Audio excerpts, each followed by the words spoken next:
الحمد لله والثناء لله والصلاة والسلام على رسول الله وعلى آله وأصحابه وموالاه أما بعد نحن كبلا بين آيات أفرتا يسديد كم إذا سورة الأنعام قال الله تعالى إلهي بأوحل وما نرسل مدرين المرسلين الرسول الله إلا مبشرين أمبان مدرين يقودتك وبشارين ومنذرين ودقيا فمن آمن عد إلهي الرميس وأصلح وناتشيه وحو خربي فلا خوف عليهم ددك عبسي دشودا ما يهاني ولا هم يحزنون من مرغون أيان والذين كذبوا بآياتنا كوا آياتها يقد ديدي بولهايل بينيي يمسهم العذاب عذاب طابنيا بمعنى كوا بسندونا بما كانوا يفسقون فاسقين تأي نقدين درتين إلهي يكفوا قادين قل waxaa tidhaa nebi maxamedow laa aquulu lakum anigu intoon idiin faana idin odhan maayo cindii khazaa'inullah agtayda waxa yaala qasnadaha ilaahay ee wax waliba ku jiraan walaa aclamu lgayb waxa ilaahay ku maqan baan ogahayna idin odhan maayo walaa aquulu lakum innii malag anigu idin odhan maayo mar saddexaad malag baan ahay malaa'igta ilaahay ka mida in attabicu ma raacayo ilaa maa yuuxaa ilay wixii la ii waxyooday mooye wax kale ma raacayo qul waxaa tidhaa rasuul allah hal yastawi lacmaa miyay siman yihiin ka indhalaawaha ah een indhaba lahayna dam ah walbasiir iyo ka indhaha qaba indhuhu baxsan yihin ma sinna afalaa tatafakkaruun oo maxaa miyaydaan fikirayn oo idaan ilaahay fahmaynin waandir bihi kuwaani qur-aanka aladiina yakhaafuuna kuwa ka cabsanaya an yuxsharuu ilaa rabbihim in ilaahooda loo soo ururiyo aakhira la hor keeno ilaahay laysa lahum iyadoon u sugnaanin min duunihi inta ilaahay ka sokaysa waliyun cid difaacda walaa shafiicun iyo cid u ergeysa toona ma haystaan haddaana ilaahay ka helin lacallahum yattaquun si ay alla uga cabsadaan waani walaa tadrudha eryin rasuul allow oo hadeedifaynin aladiina mu'miniinta yadcuuna rabbahum ilaahooda caabudaya bilghadaati waalcashiy gelinka hore iyo gelinka dambeba yuriiduuna wajha ilaahay wejigiisa iyo daraaddii bay cibaadada ula jeedaan maa calayka dushaada ma saara min xisaabihim min shay xisaabtooda wax ka midi adiga kuma saara wamaa min xisaabika calayhim min shay xisaabtaadana qayb ka midihi iyaga ma saara ee qof walba sidiisuu ilaahay u xisaabin fatadrudahum aada erido haddii xisaabtiinu isa saaraan lahayd garbaad u yeelan lahayd inaad erido فتكون من الظالمين ولا تذرها أرين فتكون من الظالمين هداد أريد الظالمين تتكمل نقد المفرياش يسلها سمين وتلمامية توسين الله بلو حدا ذو صورنا إذا إنتن أو وعديه هي وأنا هي وحشاق ما هي أينو دقيسنا إنه قفك هي قفك كم قد قفك انت نو وانا habeen walba dhageysanaya ama akhriya ama ilaahay afkaranaya ama u soo jeeda timar walba waxba iska bedelaya mar walba waxba kaga duxaya qofka waxan oo dhami ay ka maqan yihiin de waa musiibo weyn mar kale ilaahay uu ku soo celiyay hore uu inoo sheegay oo halka hore aynu ku soo aragnay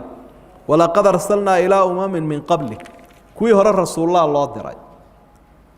ummadana rasuul baa loo diray nabi maxamed sallallahu alayhi wasallam rasuulada hore iyo kan imikaba markuu ilaahay dirayo wadiifad bay leeyihiin shaqay leeyihiin shaqada ugu muhiimsan ay rasuushu u socotayna waxa weeyaan dadka la dhisaya dadka sidee loo dhisayaa talow diin baa lagu dhisayaa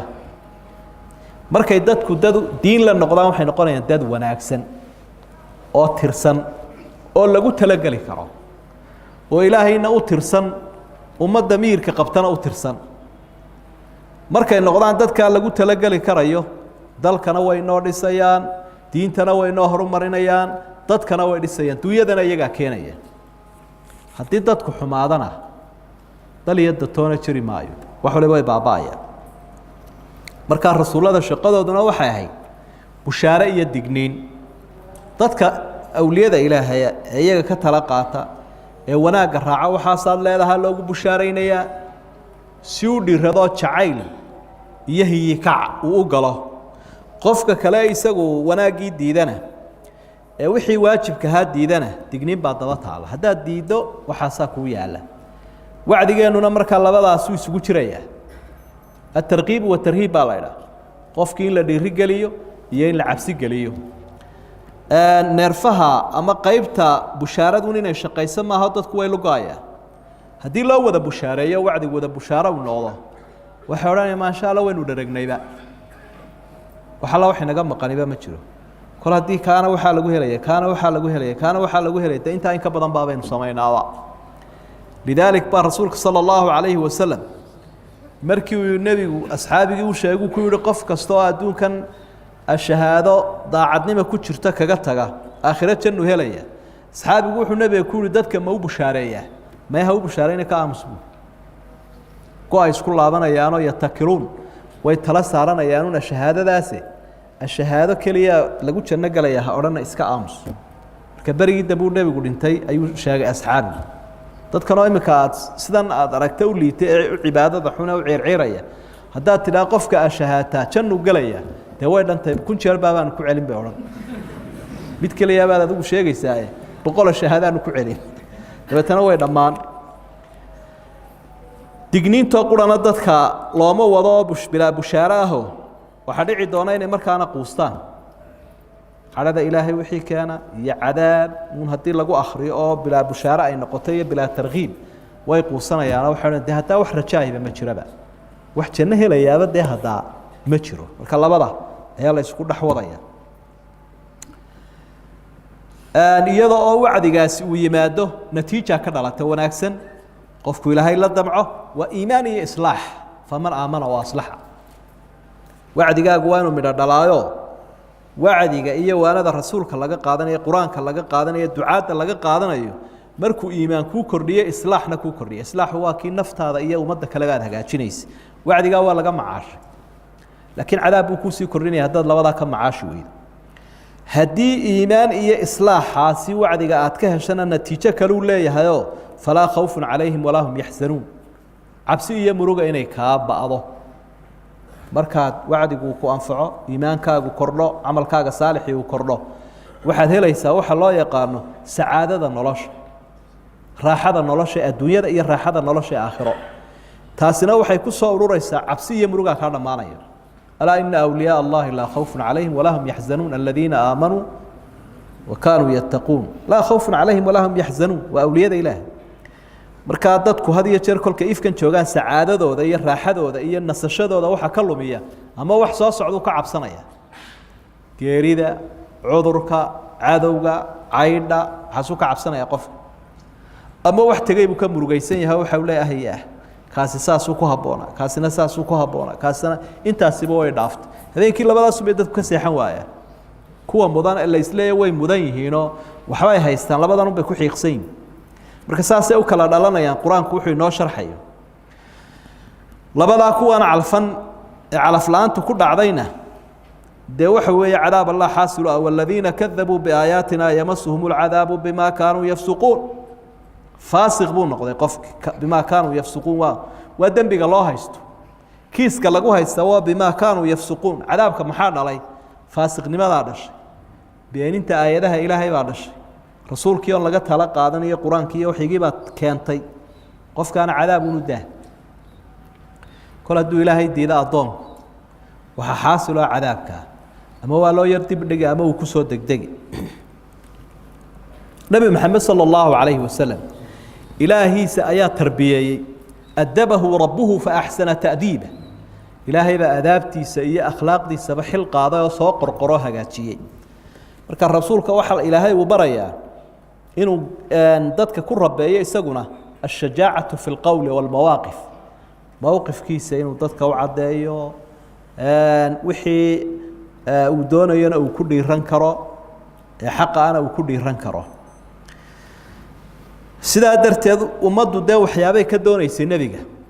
وعطيه بدن باكوسا أرورا يو قالوا ده حلان كانوا يلو هذا هو يسعده حيابها اللي قاعد دونه إلى هاي وهايو هذا هو هالشيء إنه هرت واحد هاي يسعده inaad tahay makhluuq oo aanad ahayn khaaliq inaanad awoodihi khaaliq ahaynin ha sheeganina dadka u cadee marka qul sidaa dhabali isaguna wuu yiri nabigu calayhi salaatu wasalaam inama ana abdullahi wa rasuluhu anugu adoonkii ilaahay baan oo rasuulkii ilaahay baan mana doonayo buu darajadeeda in la idhaafiyo markii asxaabta qaarkood ay yiraahdeen deema ku sujuudnaaba ma ka yaabin buu anugu adoon ilaahay baan ahay inta in la idhaafiyana ma doonaye ha igu xadgudbina sidii nabi ciise loogu xadgudbay ilaahay loogu sheegay marka adigu sidaa inagana taasaa la inaga rabaa waxa aad awoodayso waxaan ahayn waa inaanad sheegan aqoontaad leedahay aqoonaan lahayn aanad lahayn waa inaanad sheegan intaad leedahay aad ku eegato tawaraysa waxa weeye qul laa aqulu lakum cindii khazaa'in allah anigu qasnadii ilaahay baan hayaa idin odhan maayo waa qasnadaha ilaahay laga keeno mucjisooyinka ee laga keeno arsaaqada ee laga keeno aayaadka intaaba alla haya wuxuu ii keenun baan leeyahay waxa kale aayadu inoo faa'iideysay nabi maxamed inaanu qaybka asalnimo waxba uma oga qaybka ilaahay un baa og waxa ilaahay xaqiisa ku maqan qaybka ee aan adduunkan imika oolina xagga ilaahay ku maqan waxa ogsoon ilaahay un baa ogsoon rasuulka waxa uu ka sheegaana waa wax ilaahay u sheegay subxaanahu wa tacaala waayahay ka markaas imika meel kale waxa jooga ee imika aynaan arkaynin qayb lama idhaahdo oo dee waa wax waaqica inagaan si arkayn marka qofku telefoonna wuu ku ogaan karaa tvna wuu ka ogaan karaa cidina way u soo sheegi kartaa qaybku waa waxaan weli soo bixinba waxa soo bixi doona haddii saadaan lagu ogaadana qayb lama idhaahdo waktigaasuu roobku da'i doonaa waktigaasuu noqon doonaa dee waxyaabaa la saadaaliyey ilaahay inuuga baranay subxaanahu wa tacaala marka taasina waa saadaal iyadoo wixii lagu saadaalinayay aynu hore loo bartay uu meesha yaallu ilaahay bedeli karaa subxaanahu wa tacaala saa daraaddeed baanay dadku go-aamin karin marka nebigaa wax og iyo addoommaha qaar baa ilaahay wax la og halkaasay ku hadhay rasuulkii baa la leeyahay sheeganin qayb caalimu lghaybi falaa yudhiru calaa haybihi axada ilaa man irtadaa min rasuul rasuulka intuu ilaahay uga raali noqdon buu sheegaa walaa aquulu lakum inii malag anigu malag baan ahay idin odhan maayo awoodda malaa'igta ma sheeganayo awoodda malaa'igta ma sheeganayo aadaabtay ka mid tahay waxaanad karayn inaanad sheegan miyaa laga fahmayaa inay malaa'igtu ka fadli badan tahay rasuulka sala allahu calayhi wasalam oo sawkii rasuulku khalqiga ilaahay ugu fadli badnaa muxuu uga gacan taagto u leeyahay malagu wuxuu karo anigu ma karo haa waa run isagoo khalqiga ilaahay oo dhan u fadli badan rasuulku oo malaa'igta ka fadli badan haddana waxay malaa'igtu karayaan baanu karayn nebigu calayhi salaatu wasalaam ila ilaahay makhluuqaadkiisa isagaa kala duway waxyaabo badan oo malaa'igtu ilaahay u dirsaday ayaanu nebigu karaynin maca kownihi isagoo ka fadli badan rasuulku malagii u waxyoonaya malakul jibriil markuu nebiga u yimi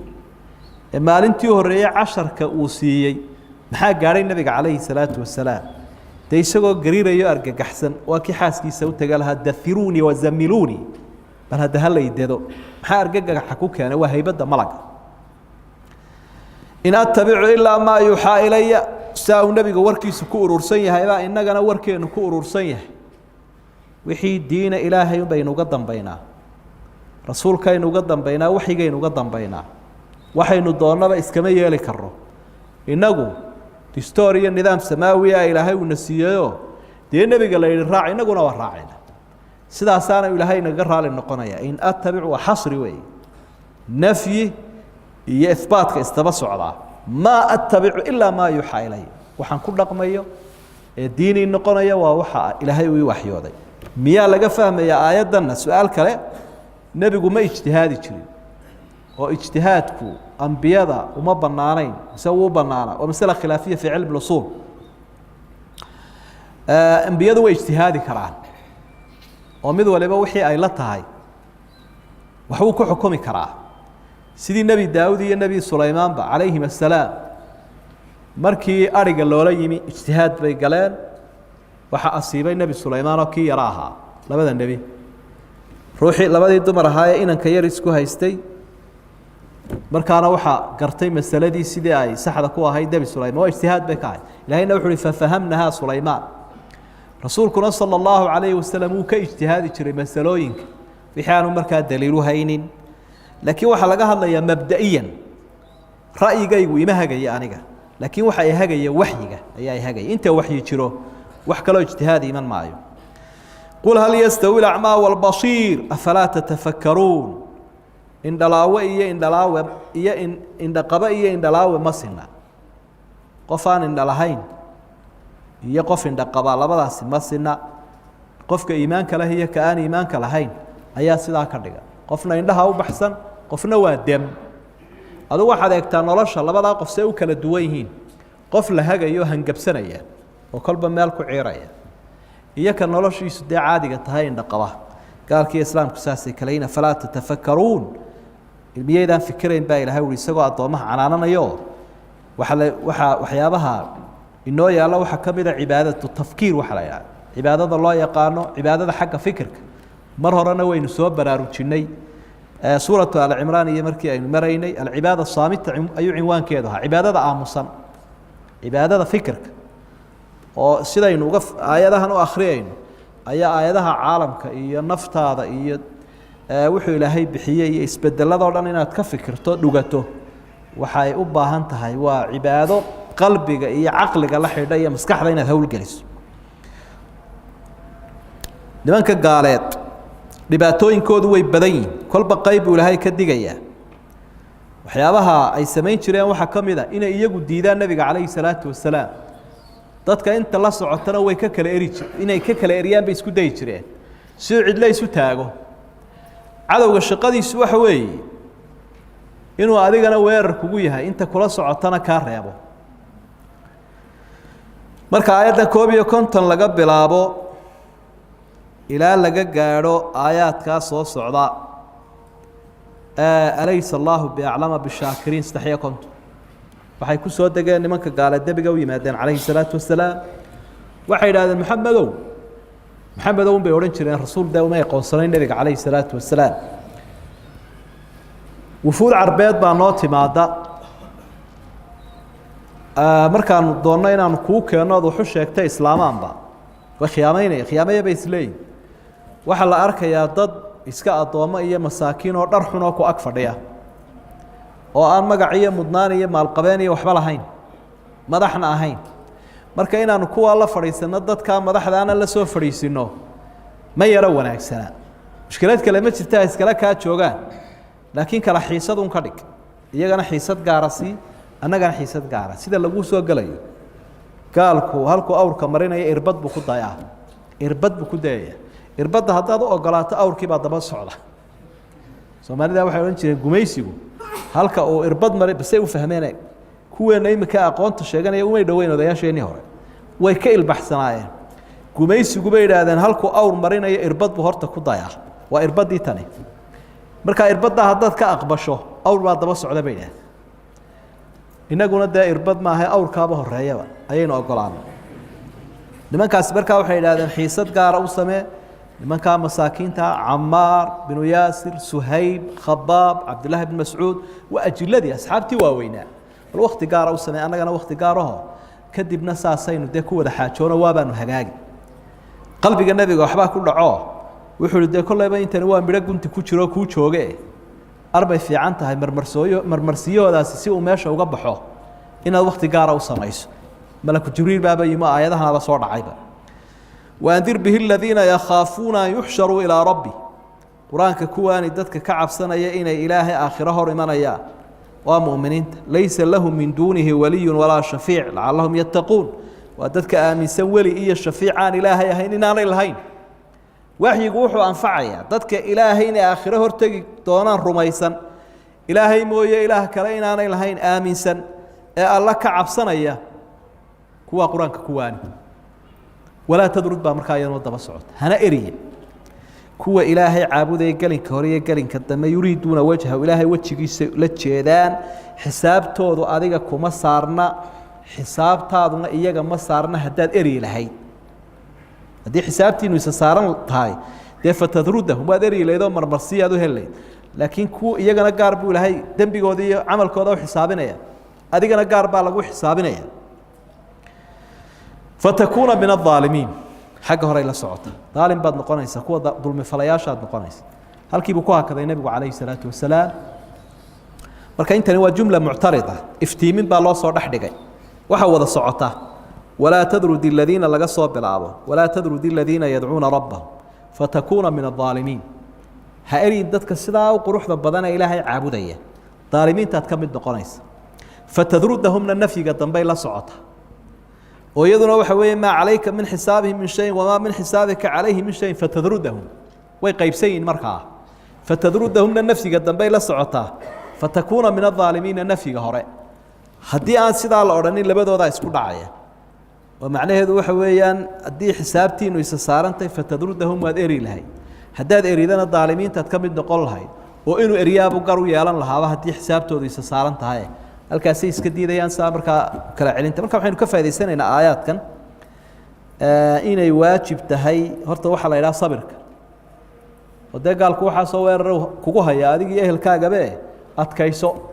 الصبر والصمود الصبر على الحق والصمود في مواجهة العدو cadowgana waa inaad xijin karto gaashaanka u hay naftaadana xaqa ku adkee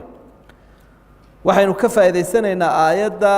in la istimraaro ama la joogteeyo ilaahay xuskiisa nimanka saddex arrimood buu ilaahay ku ammaanay duco joogto ah iyo dadaal badan iyo daacadnimo yadcuuna rabbahum bilghadaati waalcashiyi yuriiduuna wajha ilaahay bay baryayaan baryadu caabudayaanna waa lagu fasiray yadcuuna ila duco kaliya ma wadaan goor walba ilaahay bay caabudayaan goor walba ilaahay bay baryayaan waa digri joogto ah waa digri haddana joogto ah haddana daacada yuriiduuna wajha waxaynu ka faa'iidaysanaynaa zuhdigu muhiimadda uu leeyahay oo asxaabtan wuxuu ku ammaanay ilaahay inay ahaan dadaan adduunyadu duufsanine ilaahay u soo jeeda subxaana wa tacaala sidaa daraaddeed ba rasuulku waxa uu xusay in dadka fuqaradii ay dadka maalqabeenkaa uga horeynayaan jannada marka waxaa la diiday atarafuc calaa ahli اlkhayr dadka ilaahay agtiisa mudan in la isku kibriyo ama laga santaago meesha ma qabato waxaynu ka faa'iideynaa musaaxabaة اlakhyaar dadka wanaagsan in laga ag dhowaado oo lala saaxiibo suuraة اlkahfi akhri واصbir nafsaka maca aladiina yadcuuna rabbahum biاlghadaati wاlcashiy yuriiduuna wajha ولا تعد عيناك عنهم تريد زينة الحياة الدنيا ولا تطع من أغفلنا قلبه عن ذكرنا واتبع هواه وكان أمره فرطا أدق بندق الله هذا